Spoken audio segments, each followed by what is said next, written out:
Picture this, you earn well over 200,000 Swiss francs a year, but the wrong municipality in Switzerland can cost you an extra 17,500 each year. Money that could grow into more than 1 million over 25 years when invested well. And that's just mistake number one. Add surprise tax filings, hidden bank fees, and forgotten pensions, and big chunk of your salary simply disappear. In the next few minutes, I'll show you the 9 most common mistakes high-earning expats make here, and more importantly, how to prevent them. Stay with me so that you can keep your money working for you, not the system. Hi, I'm Aysha Paer. I'm a cross-border investment specialist in Zurich, Switzerland, with over 20 years in finance and a background that spans New York, Dubai, Amsterdam, Munich, and the UK. And on this channel, we dive into the financial questions that matter most to high-earning expats and anyone managing their finances across several countries. The first mistake that high-earning expats make when they move to Switzerland is that they don't pay attention to tax rates when they pick a place to live, because cantons have different tax rates and even each municipality has its own tax rate. And this can make a big difference in how much you get to keep from your salary. For example, if you get a job in Zurich, rather than living in Zurich city, you could choose to live in Zug. When you do that, if you earn, let's say, 200,000 Swiss francs per year as a single person, you would save over 17,000 in tax every year. And if you were to invest that amount over 25 years, you will end up with a portfolio of over 1.2 million, no less. And the same concept applies if you choose to live in Colony or Gentot in Canton Geneva rather than living in Geneva city. Then you would save 4,800 per year, which if you invest that well every year, you will end up with a portfolio of 350,000 over 25 years. The second mistake a lot of expats make is that they often don't realize that they need to file a tax return, even if they are taxed at source, meaning your employer deducts taxes directly from your salary. If that's your case, there are several instances when you are required to file a tax return, including when you earn a salary in excess of 120,000 Swiss francs per calendar year, in which case you will get notified by the tax authorities that you need to file a tax return. There are other conditions that require you to file a tax return, and for those you need to proactively do it yourself, meaning the tax authorities will not automatically ask you to do so. It's your responsibility to do it. And that's when you have assets that are worth more than 80,000 Swiss francs, whether they are here in Switzerland or located abroad, and that includes property in case you own a home or a holiday apartment. And you'll also need to file a tax return if you receive dividends or interest income in excess of 3,000 Swiss francs per year. And in case you are starting to worry because you didn't file a tax return, even though you should have, then don't worry too much. Just come clean, contact the tax authorities, and simply tell them you didn't know, but now you do, and you will be filing going forward.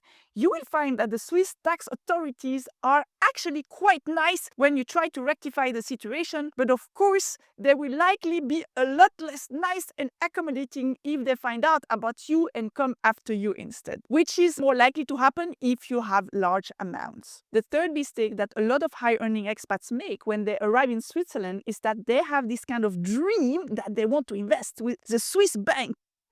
It sounds fancy and elegant and just like in the movies, but the reality is that investing with a traditional bank is pretty much the worst you could do for your portfolio performance. That's because traditional Swiss banks like UBS and the likes charge you very high fees for their services, which by definition mean that they make all the money while your portfolio stagnates for years and decades. And nowadays, there are many other good options to invest in Switzerland with low-cost providers like Swissquote and the likes that will allow you to access ETFs and index funds and shares and bonds and everything you might want to invest in at a fraction of the cost compared to big banks. This will allow your portfolio to grow the way it should so that you can make the most of your money and grow a large portfolio. And if you need some help on what to invest in, then you can start with the free training that's available in the description below. Another mistake that a lot of expats make is that they don't open a 3A investment account. These accounts allow you to deduct an amount of $7,258 per year from your taxes, and the investments in a 3A account can grow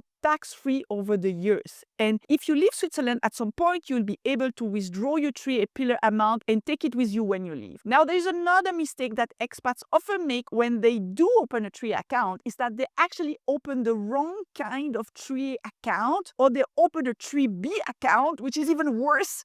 Stay away from 3Bs anything, because there are not tax advantages, and it's usually an insurance company or a bank who is trying to trick you into buying one of their expensive yet very underperforming investment/life insurance scheme. Now back to 3A investment account. Not all 3As are born equal, and the first thing you want to do is to make sure you're actually investing in a 3A investment account and not some kind of cash with interest account. And for 3A investment account, here again you should favor low-cost providers like VIAC or FinPension, and definitely avoid doing a 3A with your regular bank. I actually did this mistake when I moved back from New York to Switzerland in 2014. I simply opened a 3A investment account at my bank, UBS at the time, and I did that at the same time as I was opening new bank accounts for my salary, etc. And over the next 3 years, the overall performance on this account was about 1.5% in total. But when I switched to VIAC, over the following 3 years, my overall performance was like 30% plus. Now,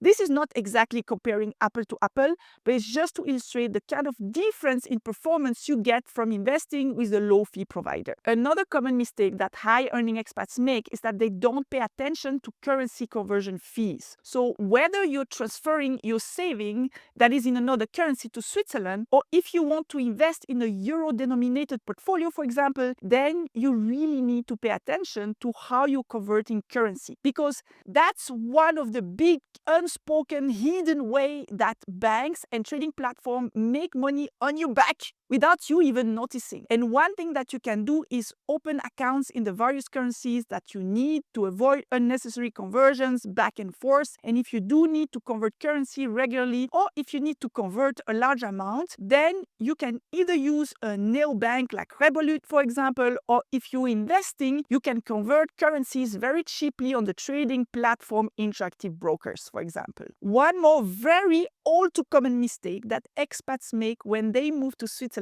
is that they don't really realize that they do have pension gaps. And these gaps happen because of many reasons, including the fact that whatever you might have earned before moving to Switzerland may not have been as much as what you're getting now. And then if you're an expat, and especially if you're a woman, chances are that there were periods over the last few years and decades when you took some time off, or you didn't work full time, or otherwise didn't earn enough to contribute to a pension plan or invest privately. And so if this is your case, as is very often the case for expats, then you absolutely need to invest privately quite a lot to make sure you'll be able to retire the way you envision at the age you want, keeping your lifestyle in retirement, and also having the option to retire wherever you like, including Switzerland, which, as you know, is rather an expensive place to be. And so if you are already investing, or if this is long overdue and you are not 100% sure you're doing it right, then go ahead, check the free training in the description below.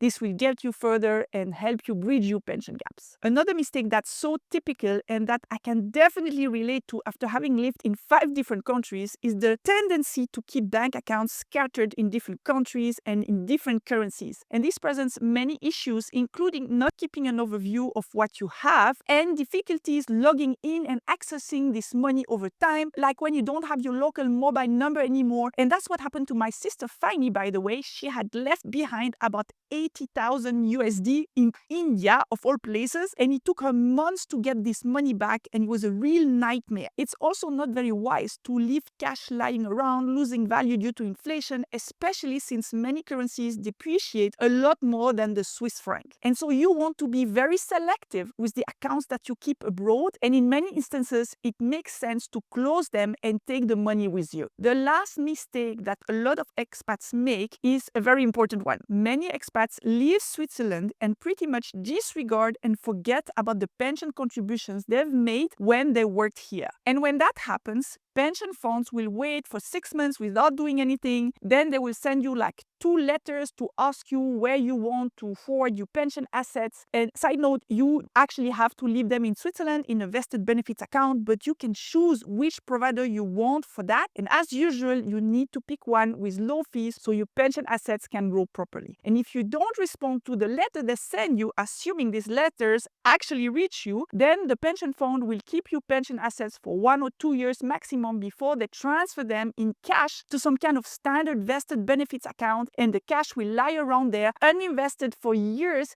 simply losing value due to inflation. You don't want that. And so when you leave Switzerland, you should ask your employer pension fund to transfer your pension assets in a low-cost provider like FinPension, which, by the way, also happens to be located in Canton Lucerne, which means more tax savings at withdrawal for you. Also, if you think you made pension contributions in the past in Switzerland, but you're not exactly sure whether that's the case or where they might be, you can use a free service like Kala. They will search for any contributions you might have made, even if it was like 20 years ago, so that you can move them to a better place. Those are 9 mistakes that high-earning expats make in Switzerland. If you want more tips, you can always subscribe to this channel. I plan to create many more videos like this about the financial challenges that high-earning expats and those otherwise living in a multi-country context face. And in the meantime, if you want to learn more about building a large portfolio as an expat in Switzerland, then click the link in the description below to access a free training. Thank you so much for watching, and I'll see you in the next video.